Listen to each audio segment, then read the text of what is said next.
So I figured the cheapest way to make a wire loom or a wire molding to hold the wires is to use commodity items that are cheap as chips. So PVC pipe fits the bill for crazy cheap, especially for the size of pipe that you get. So that is 1 inch PVC pipe and 1 1/4 inch PVC pipe, and they actually happen to nest reasonably well.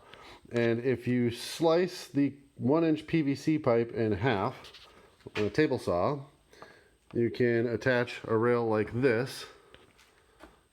I'm using pole barn screws just because I don't have short drywall screws, otherwise they would be more flush inside there.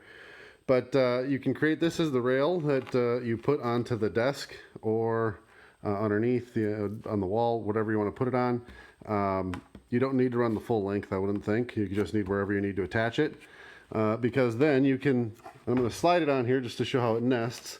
The 1 1/4 inch, you can slide it on real easy, but that makes it hard to run wires because you'd have to have the wires run through when you slide it on. But the way that they nest in then is if you cut the 1 1/4 inch pipe so that it's basically a vertical wall on each side, just shy of exactly half of the pipe, it actually gets trapped on the shorter pipe and it keeps it from being able to rotate off. So that allows you to use it on a vertical like so, or flip it underneath and hang it as well. And then if you need a wire exit in the middle, get this propped up again here.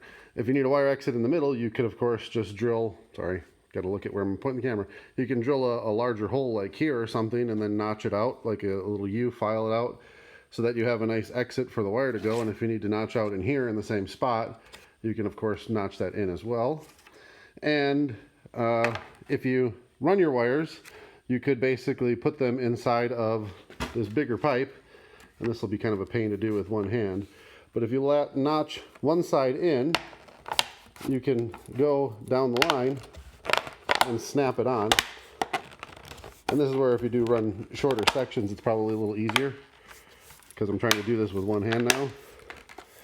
But you can snap it on, even one-handed then, onto the rail. And so you end up with, in this case, that's somewhere between a 1 inch and a 1 1/4 inch conduit run essentially that you can work with. And you could scale it up to a larger one if you needed to hold larger wires, but you can get a lot of audio wires and media wires down basically a 1 inch conduit. So that's kind of my quick harebrained idea of using commodity products, and acetone should basically clean off all the printing on the edge of the pipe, so you end up with basically solid smooth white pipe, and then you can just sand the edges smooth and stuff. So that is my harebrained idea for using commodity products in ways they weren't intended. It's not too bad to rip the 1 inch in half. It takes a little bit more finesse to get the walls ripped on there on the table saw because the pipe wants to rotate when you're doing it. So you gotta be careful to hold it straight and not let it get away on you. That's about the worst part of it. So food for thought.